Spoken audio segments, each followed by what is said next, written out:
Journalist YNR.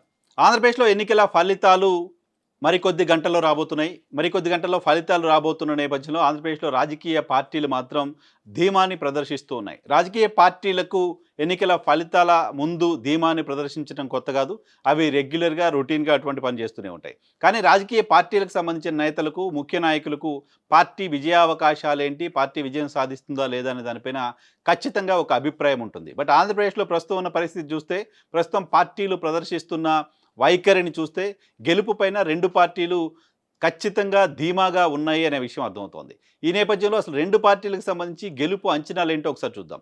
YSR Congress party అనుకుంటోంది గ్యారంటీగా విజయం సాధించగలుగుతామని. YSR Congress party తాము అమలు చేసిన సంక్షేమ కార్యక్రమాలు తమకు విజయాన్ని తీసుకొచ్చి పెడతాయని చెప్తుంది. సంక్షేమ కార్యక్రమాల్ని ఒక యజ్ఞంలా 5 సంవత్సరాల పాటు నిరంతరాయంగా ఎలాంటి ఇబ్బందులు లేకుండా అందించాం. సంక్షేమ కార్యక్రమాలకు సంబంధించిన నిధులన్నింటినీ నేరుగా మహిళల అకౌంట్లోకి వేసాం.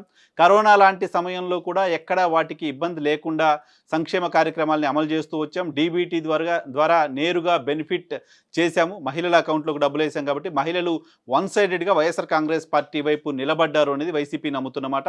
అంతేకాదు ఆంధ్రప్రదేశ్లో స్కూల్స్ విషయంలో తీసుకొచ్చిన సంస్కరణలు కావచ్చు, వైద్యం విషయంలో తీసుకొచ్చిన సంస్కరణలు కావచ్చు, ఫ్యామిలీ డాక్టర్ కాన్సెప్ట్ కావచ్చు, వాలంటీర్ల వ్యవస్థ కావచ్చు, ఇవన్నీ ప్రభుత్వాన్ని ప్రజలకి దగ్గర చేశాయి. ప్రభుత్వం పనితీరు ఎలా ఉంటుంది, ప్రభుత్వం ఏ రకంగా పనిచేస్తుంది, ప్రభుత్వం నేరుగా తమ ఇంటి దగ్గరికి వచ్చి ఎలా పనిచేస్తుంది అనేది తొలిసారిగా ఆంధ్రప్రదేశ్ రాష్ట్ర ప్రజలు ఎక్స్పీరియన్స్ చేశారు అని వైఎస్ఆర్ కాంగ్రెస్ పార్టీ భావిస్తోంది. అలా ప్రజలంతా ఎక్స్పీరియన్స్ చేశారు కాబట్టి వాళ్ళందరూ ఖచ్చితంగా తమకు ఓటు చేసి ఉంటారనేది వైసీపీ ధీమా. సేమ్ టైం వాలంటీర్లకు సంబంధించి అనుకూలత తమకు ఉంటుందని భావిస్తుంది. దాదాపు 3 లక్షల మంది, 2,60,000 మందికి పైగా ఉన్న వాలంటీర్లు ఖచ్చితంగా తమ కోసం తమ ప్రభుత్వం మళ్ళీ రావాలని పనిచేసి ఉంటారు. వాళ్ళకి సంబంధించిన సేవలు వైసీపీకి అడ్వాంటేజ్గా మారతాయి అంటూ వైసీపీ అంచనా వేస్తుంది. దాంతోపాటు 64 లక్షల మందికి పైగా ఉన్న పెన్షన్దారులు, గతంలో 2019 వరకు 30 లక్షల పైగా ఉన్న పెన్షన్లు రాష్ట్రంలో ప్రస్తుతం 64 లక్షలు దాటాయి. సో ఈ 64 లక్షల కుటుంబాలు, 64 లక్షల మంది పెన్షన్దారులు 5 సంవత్సరాలుగా వైఎస్ఆర్ కాంగ్రెస్ పార్టీ అధికారంలోకి వచ్చిన తర్వాత చాలా కంఫర్టబుల్గా తమ ఇంటి దగ్గరే ఉదయం 1 తారీఖు రోజు గవర్నమెంట్ ఉద్యోగి కంటే ముందుగా పెన్షన్లు అందుకుంటున్నారు. సో క్యాష్ రూపంలో వాళ్ళు ఎక్కడికి ఏటీఎంలకు, బ్యాంకులకు కూడా వెళ్ళే అవసరం లేకుండా డబ్బులు తీసుకుంటున్నారు. సో వాళ్ళంతా కూడా కొత్తగా యాడ్ అయిన ఓట్ బ్యాంక్గా వైఎస్ఆర్ కాంగ్రెస్ పార్టీ చూస్తోంది. 50% పైగా ఓట్లను ఖచ్చితంగా సాధిస్తామనే ధీమాలో ఆ పార్టీ ఉంది. అంతేకాదు సిద్ధం సభలు తమకు మరింత మైలేజ్ తీసుకొచ్చాయని నమ్ముతోంది. సిద్ధం సభల ద్వారా జగన్మోహన్ రెడ్డి ప్రజల దగ్గరికి వెళ్ళడం కావచ్చు, సో ఆయన్ను ప్రజలు రిసీవ్ చేసుకున్న తీరు కావచ్చు, ప్రజలకు ఆయన ఇచ్చిన సందేశం కావచ్చు, ఇవన్నీ కూడా వైసీపీకి ఓట్లు తెచ్చి పెడతాయని చెప్పి భావిస్తోంది. ఒక పాజిటివ్ క్యాంపెయిన్ చేస్తూ వెళ్ళాం. పాజిటివ్ క్యాంపెయిన్కి ప్రజలు చాలా బాగా రిసీవ్ చేసుకున్నారు ఆ క్యాంపెయిన్ అని వైసీపీ నమ్ముతోంది. దాంతోపాటు తెలంగాణ ఎక్స్పీరియన్సా లేకపోతే వైఎస్ఆర్ కాంగ్రెస్ పార్టీ ఏం ఆలోచించిందో తెలియదు కానీ ఎమ్మెల్యే అభ్యర్థుల మార్పు చాలా భారీగా దాదాపు 80 చోట్ల మార్పులు జరిగాయి. ఎమ్మెల్యేలు ఎంపీలుగా, ఎంపీలు ఎమ్మెల్యేలుగా, కొంతమంది కొత్త అభ్యర్థులకు అవకాశాలు దక్కడం, ఈ రకంగా ట్రాన్స్ఫర్లు అంటూ విమర్శలు వచ్చినప్పటికీ మెజారిటీ ప్రాంతాల్లో అభ్యర్థుల మార్పు కూడా తమకి లాభిస్తుంది అనేది వైఎస్ఆర్ కాంగ్రెస్ పార్టీ వేస్తున్న అంచనా. ఒక నియోజకవర్గంలో అభ్యర్థి పైన వ్యతిరేకత ఉన్న సందర్భంలో అది ప్రభుత్వంపై ఉన్న వ్యతిరేకత కాదు, కేవలం అభ్యర్థి పైన వ్యతిరేకత మాత్రమే. కాబట్టి అక్కడ అభ్యర్థిని మార్చి కొత్త వ్యక్తిని అక్కడికి తీసుకురావడం ద్వారా సో అక్కడ నియోజకవర్గానికి సంబంధించిన క్యాడర్లోనూ ప్రజల్లోనూ వైఎస్ఆర్ కాంగ్రెస్ పార్టీ పట్ల వ్యతిరేకత ఉండదు కాబట్టి వాళ్ళంతా వైసీపీకి ఓటు వేసి ఉంటారని భావిస్తుంది. సో తెలంగాణలో అభ్యర్థులు మార్చకపోవడం వల్ల టీఆర్ఎస్ ఓడిపోయింది ఇలాంటి ప్రచారం ఉన్న నేపథ్యంలో ఆంధ్రప్రదేశ్లో అభ్యర్థుల మార్పు కూడా చేసింది వైఎస్ఆర్ కాంగ్రెస్ పార్టీ. అభ్యర్థులు మార్పు చేయడం మాత్రమే కాదు, అభ్యర్థులను మార్చిన సందర్భంలో ఎక్కడా పెద్దగా అసంతృప్తి లేకుండా కూడా జాగ్రత్త పడడం, అది కూడా తమకు అడ్వాంటేజ్ అవుతుంది అంటూ వైఎస్ఆర్ కాంగ్రెస్ పార్టీ భావిస్తూ వస్తుంది. వీటన్నిటితో పాటు సోషల్ ఈక్వేషన్ కూడా చెప్తున్నారు. తమకు గడిచిన ఎన్నికల్లో దాదాపు 50% ఓట్లు వస్తే ఆ 50% ఓట్లు కాకుండా కొత్తగా మేము కొత్త ఓటు బ్యాంకుని దాదాపు 10% పైగా ఓటు బ్యాంక్ని క్రియేట్ చేసుకున్నాం. 30 లక్షలు ఉన్న పెన్షన్స్ 64 లక్షలు అవ్వడం అంటే వాళ్ళంతా కూడా మాకు కొత్తగా యాడ్ అయిన ఓట్ బ్యాంక్ అని వైఎస్ఆర్ కాంగ్రెస్ పార్టీ భావిస్తోంది. సో కొత్త ఓటు బ్యాంకుని మేము క్రియేట్ చేసుకున్నాం. మేము కొత్త ఓట్ బ్యాంకుని క్రియేట్ చేసుకోవడం మాత్రమే కాదు, ప్రభుత్వ వ్యతిరేకత లేకుండా చేసుకున్నాం. ప్రభుత్వం పైన ఈ ప్రభుత్వాన్ని ఎట్టి పరిస్థితుల్లో దించేయాలన్నంత వ్యతిరేకత ప్రజల్లో, మరి ముఖ్యంగా పేదల్లో, గ్రామీణ ప్రాంతాల వాళ్ళలో లేదు అనేది వైఎస్ఆర్ కాంగ్రెస్ పార్టీ వేస్తున్న అంచనాగా ఉంది. సో ఇదే సందర్భంలో ఈ వర్గాలకు సంబంధించిన వాళ్ళు ఎవరైతే తెలుగుదేశం పార్టీకి సంబంధించిన హార్డ్ కోర్ ఓటర్స్గా ఉన్నారో, తెలుగుదేశం పార్టీకి సంబంధించి దశాబ్దాలుగా ఆ పార్టీ కోసం పనిచేస్తూ వస్తున్న వర్గాలు, బీసీ సామాజిక వర్గాలని సోషల్ ఈక్వేషన్లో భాగంగా వైఎస్ఆర్ కాంగ్రెస్ పార్టీ అడ్రస్ చేస్తూ వచ్చింది. సో టీడీపీకి సంబంధించిన బ్యాక్ బోన్గా ఉన్న ఓటింగ్ సెక్షన్స్ని హిట్ చేయడం ద్వారా తెలుగుదేశం పార్టీ కోర్ ఓట్ బ్యాంక్ని మేము తీసుకోగలిగామని వైఎస్ఆర్ కాంగ్రెస్ పార్టీ భావిస్తుంది. సో ఈ ఈక్వేషన్స్లో గ్యారంటీగా విజయం సాధిస్తామంటూ నమ్ముతోంది వైఎస్ఆర్ కాంగ్రెస్ పార్టీ. అంతేకాదు సామాజిక కోణంతో పాటు ఆ వర్గాలకు ఎక్కువ అవకాశం ఇచ్చాము అనే విషయాన్ని కూడా చెప్తూ వస్తోంది.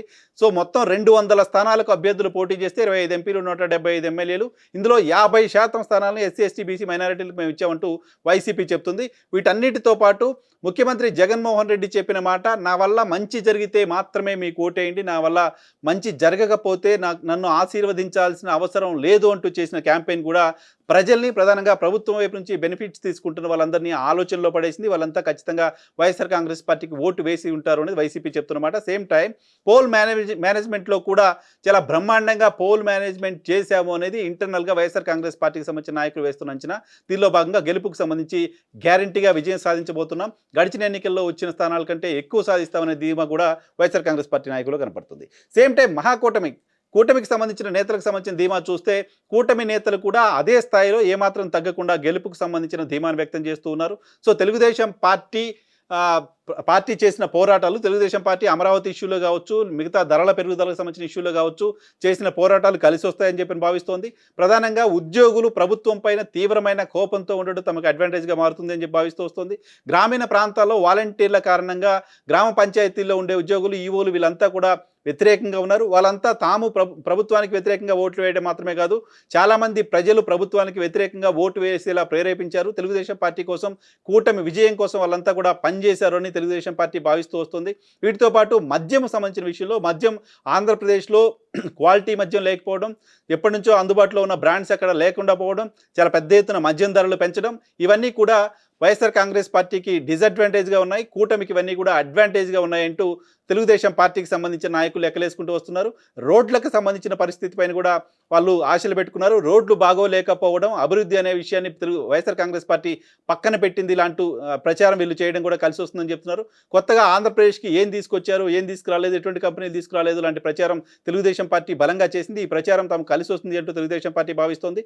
అంతేకాదు ఆంధ్రప్రదేశ్లో అమరావతిని 3 రాజధానులుగా చేయడం, అమరావతి రాజధాని అక్కడ ఉండదు అంటూ ప్రచారం, సో దానికి సంబంధించి ఆంధ్రప్రదేశ్లో జరిగిన ఉద్యమాలు, వీటన్నిటికి సంబంధించిన ఓటింగ్ కూడా ఖచ్చితంగా మాకు వచ్చి ఉంటుంది అంటూ కూటమికి సంబంధించిన నేతలు భావిస్తూ ఉన్నారు. దాంతో పాటుగా జనసేన కలిసి రావడం, జనసేన తెలుగుదేశం పార్టీతో కలవడం అనేది ఒక 2 సామాజిక వర్గాలు వన్ సైడ్గా పనిచేసినట్లయింది. సో దీనివల్ల ఖచ్చితంగా వైఎస్ఆర్ కాంగ్రెస్ పార్టీకి డిసడ్వాంటేజ్ ఉంటుంది, ఖచ్చితంగా కూటమి గెలిచే అవకాశం ఉంది అనే లెక్క తెలుగుదేశం పార్టీకి సంబంధించిన నాయకులు వేస్తున్నారు. వీటితో పాటు చంద్రబాబు నాయుడు గారికి సంబంధించిన అరెస్ట్, చంద్రబాబు నాయుడు గారిని అక్రమంగా కేసులో అరెస్ట్ చేశారంటూ టీడీపీ చేసిన క్యాంపెయిన్ని ప్రజలు బిలీవ్ చేశారు అంటూ కూటమి నమ్ముతోంది. నారా లోకేష్కి సంబంధించిన యువగలం పాదయాత్ర తెలుగుదేశం పార్టీకి సంబంధించిన నాయకులు క్యాడర్లో ఉత్తేజాన్ని నింపింది, వాళ్ళందరినీ యాక్టివ్ చేసింది, వాళ్ళంతా కూడా ప్రభుత్వం పైన పోరాటం చేసేలా చేసింది. ఖచ్చితంగా యువగలం పాదయాత్రకు సంబంధించిన ఇంపాక్ట్ కూడా మాకు కలిసి వస్తుంది అంటూ తెలుగుదేశం పార్టీకి సంబంధించిన నాయకులు అంచనా వేస్తున్నారు. సో ఉత్తరాంధ్రలో ముందు నుంచి మేము బలంగా ఉన్నాం. సో ఇప్పుడు కోస్టల్ ఏరియాలో కూడా కృష్ణా, గుంటూరు, ప్రకాశం, గోదావరి జిల్లాల్లో జనసేన కలిసిన తర్వాత మరింత బలంగా తయారాం.